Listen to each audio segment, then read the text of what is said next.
தேர்தல் அறிக்கைன்னா தேர்தல் நெருங்க எல்லா கட்சிகளும் என்ன பண்ணுறாங்கன்னா மக்களை கவரக்கூடிய பல விஷயங்களை தேர்தல் அறிக்கையாக வெளியிடுறாங்க.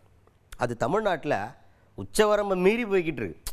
இதைத்தான் சொல்லணும்னு கிடையாது, அப்படிலாம் சொல்கிறாங்க. மக்கள் பிரச்சனையை பற்றி ஏதாவது சொல்லுங்கப்பா அப்படின்னு ஒருத்தர் பேசியிருக்கார். யார் இவர்? மார்க்சிஸ்ட் கம்யூனிஸ்ட் கட்சியின் மாநில செயலாளர் ஐயா சண்முகம் அவர்கள்.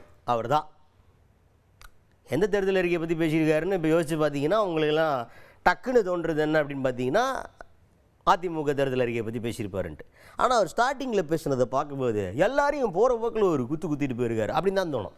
ஏன்னா அவர் என்ன சொல்கிறாருன்னா, எல்லா கட்சிகளுமே தேர்தல் நெருங்கையில் மக்களை கவரக்கூடிய தேர்தல் அறிக்கையை மட்டும்தான் தயார் பண்ணுறாங்க அப்படின்னு சொல்கிறாங்க.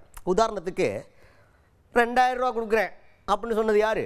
அதிமுக திமுக 2 பேரும் சொன்னாங்க. தாவேகா 2500 500 எக்ஸ்ட்ரா. அதிமுக ஒரு படி மேலே போய் 10,000 ரூபா ஒன் டைம் செட்டில்மெண்ட்டாக போட்டுடுறேன் அப்படின்னு ஒன்று. இந்த பக்கம் பார்த்தீங்கன்னா வேறு என்ன இருக்குது? இல்லை இந்த பக்கம் போய் பார்ப்போம், சிலிண்டர் கொடுக்குறேன் 3 சிலிண்டரு அப்படின்ற மாதிரி ஏகப்பட்ட இந்த மாதிரி இலவச திட்டங்களை அறிவிக்கிறாங்க. இதெல்லாம் எதுக்கு? மக்களை கவர்வதற்கு. தாவேகால 6 சிலிண்டரு இந்த மாதிரி அப்படிலாம் போய்கிட்டு இருக்காங்கட்டு. அந்த மாதிரிலாம் சொல்லிக்கிட்டு இருக்காங்களே தவிர மக்கள் பிரச்சனையை அணுகக்கூடிய எந்த ஒரு தேர்தல் அறிக்கையும் இல்லை அப்படின்னு சொல்கிறார். இப்போ இது எல்லாத்துக்கும் பொதுவாக அடிக்கிற மாதிரி ஒரு அடியாக இருக்கா?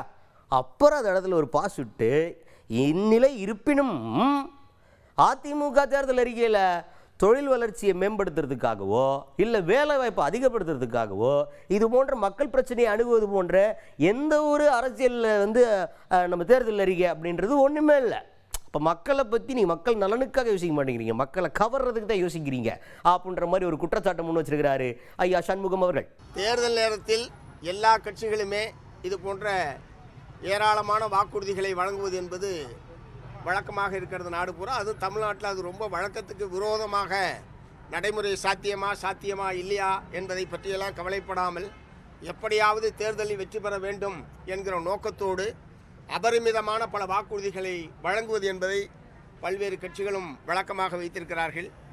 அப்புறம் பலவற்றை நிறைவேற்ற முடியாத நிலைமை என்பது பின்னாடி ஏற்படுகிறது. எப்படி இருப்பினும் அந்த அறிக்கையில் வேலைவாய்ப்பை உருவாக்குவது சம்பந்தமாகவும் புதிய தொழில் வளர்ச்சிக்கான என்கின்ற முறையிலேயோ இப்படி அடிப்படை பிரச்சனைகளை தீர்ப்பதற்கான எந்த வாக்குறுதிகளும் அதிமுகவுடைய தேர்தல் அறிக்கையிலே கொடுக்கப்படவில்லை.